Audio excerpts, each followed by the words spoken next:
श्री स्वामी समर्थ मैत्रिणींनो, गुरुचरित्राचे पारायण करताना आपल्याला अतिशय काळजीपूर्वक करावे लागते. श्री गुरुचरित्र पारायण जे जागरूक आणि त्वरित फळ देणारे आहे, पण ते करताना आपल्याला कडक नियम पाळावे लागतात. आपण जर मनोभावे नियम पाळून पारायण केले तर आपल्या मनातल्या सर्व इच्छा नक्कीच पूर्ण होतात. श्री गुरुदत्तांची कृपादृष्टी आपल्यावर व्हावी यासाठी पारायणाआधीच काही गोष्टी ठरवून मगच पारायणाला सुरुवात केली पाहिजे. कोणत्या गोष्टीचे पारायण करू? पारायण सुरू करण्यापूर्वी लक्षात ठेवायच्यात, जेणेकरून आपल्याला संपूर्ण फलप्राप्ती होईल. तेच आपण आजच्या या व्हिडिओमध्ये पाहणार आहोत. तरी हा व्हिडिओ शेवटपर्यंत नक्की पहा, स्किप न करता. बघा, चैत्र महिन्याच्या स्वामी पुण्यतिथी निमित्ताने चरित्राचे पारायण केले जाते. सर्वसामान्य मनुष्याने ईश्वरापर्यंत पोहोचण्यासाठी कसे आचरण ठेवायला हवे याचे मार्गदर्शन गुरुचरित्रमध्ये केलेले आहे. श्री गुरुचरित्र या ग्रंथाचे 52 अध्याय असून ओवी संख्या 7499 इतकी आहे. काही ग्रंथात 53 अध्याय आहेत. अनेक ठिकाणी 7 दिवस पारायण केले जाते. गुरुचरित्र सप्ताह केला जातो, तर काही जण 3 दिवसाचे पारायण करतात. गुरुचरित्र सप्ताह केल्यास किती अध्यायाचे वाचन करावे आणि 3 दिवसाचे पारायण असल्यास किती अध्यायाचे वाचन करावे याची संपूर्ण माहिती या गुरुचरित्र ग्रंथात दिलेली आहे. श्री गुरुचरित्र पारायण वाचल्याने आपल्यावरचे संकट दूर होतात, आरोग्याच्या तक्रारी दूर होतात, पितृदोष दूर होतो आणि इतर अडचणीवरही मार्ग सापडतो. परंतु गुरुचरित्र पारायण करण्याआधी काही नियम ध्यानात ठेवणे आणि त्याचे आचरण करणे आवश्यक आहे. नेमके काय करावे आणि काय करू नये?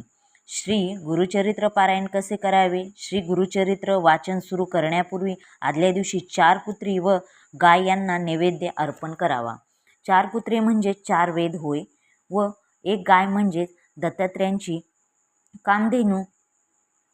पारायण करण्यासाठी लागणारे साहित्य: पारायणापूर्वी फुले, हार, तुळशी, पत्र, सुगंधी उदबत्ती, धूप, कलश, विड्याची पाने, नैवेद्यासाठी मिठाई, अष्टगंध, चंदन, अत्तर, रांगोळी, 2 आसने, 1 चौरंग, चौरंगावर पिवळे किंवा भगवे कापड, प्रमुख दरवाजावर आंब्याचे तोरण बांधावे, डाव्या बाजूस समई लावावी.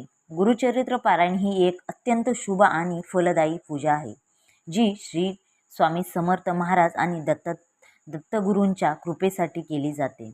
या पूजेची मांडणी योग्यरित्या करणे, जेणेकरून आपल्याला पूजेचे पूर्ण लाभ मिळेल.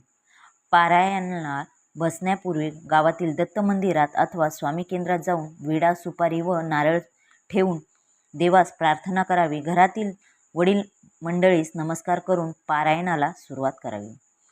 वाचन चालू असताना समई चालू असावी. अगरबत्ती पेटती ठेवावी. प्रथम अथर्वशीर्ष वाचावे, मग 1 माळ गायत्री जप करावा, 1 माळ स्वामी जप करावा अथवा दत्त मंत्र म्हणावा. यानंतर गुरुचरित्र वाचण्यास सुरुवात करावी. पारायणाच्या दिवसात हे नियम लक्षात ठेवावे. आता कोणते महत्त्वाचे नियम आहेत ते तुम्हाला या व्हिडिओमध्ये मी सांगणार आहे आणि ते खूप महत्त्वाचे आहेत. तुम्ही पारायण करत आहात आणि हे नियम असणे पण खूप जरुरी आहे आणि पाळणे पण खूप जरुरी आहे. तर दुपारी 12 ते 12:30 ही वेळ श्री दत्त महाराजांची भिक्षेची असल्यामुळे त्यावेळेस पारायण वाचन करणे बंद ठेवावे.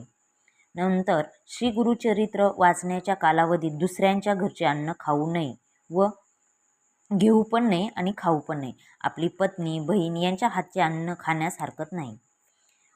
उपवास करू नये. दोन्ही वेळेस सकाळ व संध्याकाळ 1 धान्य फराळ करावा.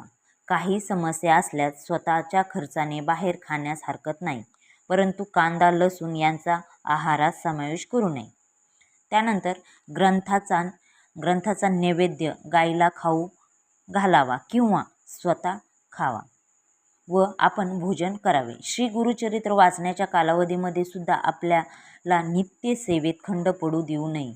पलंगावर, बेडवर झोपू नये, जमिनीवर झोपावे. त्यानंतर श्री गुरुचरित्र वाचण्याच्या कालावधीत पुरुषांनी दाढी वाढू नये. दाढी वाढली तरी स्वतःच्या हाताने दाढी करावी. या काळात चमड्याऐवजी नायलॉन किंवा रबरी चप्पल वापरावी. त्याचबरोबर ब्रह्मचार्याचे पालन करावे. श्री गुरुचरित्र वाचण्याच्या कालावधीत मासिक पाळी आली तर पारायण दुसऱ्यांकडून करून घ्यावे. तसेच सुतक आल्यास घरी व अंत्यविधीस जाऊ नये. स्वतःच्या कुटुंबात जर सुतक आले तर अशा वेळेस पारायण गुरुजी किंवा दुसऱ्यांकडून पूर्ण करून घ्यावे. अर्धवट सोडू नये. वेळोवेळी गोमूत्र शिंपडावे. त्याचबरोबर या सप्ताह काळात रोज सकाळ व संध्याकाळी पोथीस नैवेद्य दाखवून आरती करावी. रोज रात्री झोपण्यापूर्वी श्री विष्णू सहस्रनाम वाचावे. त्याचबरोबर वाचन हे नेहमी एक लीन होऊन वाचावे व शांत व सुस्पष्ट असे असावे. वाचन करण्यापूर्वी पहिल्या दिवशी सूर्योदयापूर्वी उठून सर्व कार्य उरकून उजव्या हातावर पाणी घेऊन संकल्प सोडावा. म्हणजे देवाला आपण हेतू सांगून आपला जो संकल्प असेल तो संकल्प पूर्ण होण्यासाठी मी हे कर्म करत आहे असे सांगून पाणी सोडावे. याला संकल्प म्हणतात. संकल्पाचा उच्चार केल्याशिवाय पारायण करू नये. वाचनासाठी नेहमी पूर्वेकडे तोंड करून किंवा उत्तरेकडे तोंड करून बसावे. बसण्याची जागा स्वच्छ असावी, शांत व पवित्र असावी. वाचण्यासाठी तुम्ही जी जागा किंवा जी वेळ निवडली असेल तीच वेळ, जागा जेवढी दिवस पारायण करायचे आहे तेवढे दिवस असावी. कोणत्याही कारणास्तव बदल होऊ देऊ नये. श्री दत्तात्रेयांची मूर्ती व प्रतिमा नसल्यास पाटावर तांदूळ ठेवून त्यावर सुपारी ठेवावी. देवासाठी एक पाट मोकळा ठेवावा. पारायण काळात साक्षात दत्तगुरू फेरी मारतात म्हणून. वाचन मनातल्या मनात न करता मोठ्याने करावे. चटईवर झोपावे. झोपताना डाव्या कुशीवर झोपावे. वाचण्याच्या काळामध्ये आसनावरून उठू नये किंवा दुसऱ्यांशी बोलू नये.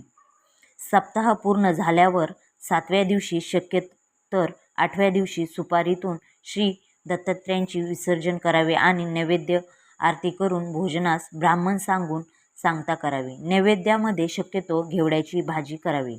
शक्यतो निष्काम मनाने या ग्रंथाचे पालन करावे. इच्छित फळ आपोआप मिळते असा अनुभव आहे. पारायणाची सुरुवात कोणत्याही दिवशी करता येते, पण शनिवार, गुरुवार किंवा पुष्प नक्षत्र असल्यास शुभ मानले जाते. इच्छेनुसार तर इतर दिवशीही पारायणाला सुरुवात करू शकतात. वाचण्याच्या सुरुवातीला आणि शेवटी श्री गुरुदेव दत्त मंत्राचा जप करावा. त्याचबरोबर हे खूप महत्त्वाचे आहे, मांसाहार, मद्यपान, वाईट विचार आणि वाईट वर्तन टाळावे. पारायण उद्यापनाच्या दिवशी सुवासिनींना भोजन व दानधर्म करावे. अशा प्रकारे हे काही महत्त्वाचे नियम आहेत आणि त्याचे तुम्ही पालन करावे या सप्ताह कालामध्ये. आणि जर तुम्हाला हा माझा व्हिडिओ आवडला असेल तर नक्की लाईक करा, शेअर करा, सबस्क्राईब करा आणि बेल आयकॉन बटन प्रेस करायला विसरू नका. आणि कमेंट्स बॉक्समध्ये लिहायला विसरू नका. श्री स्वामी समर्थ, श्री स्वामी समर्थ.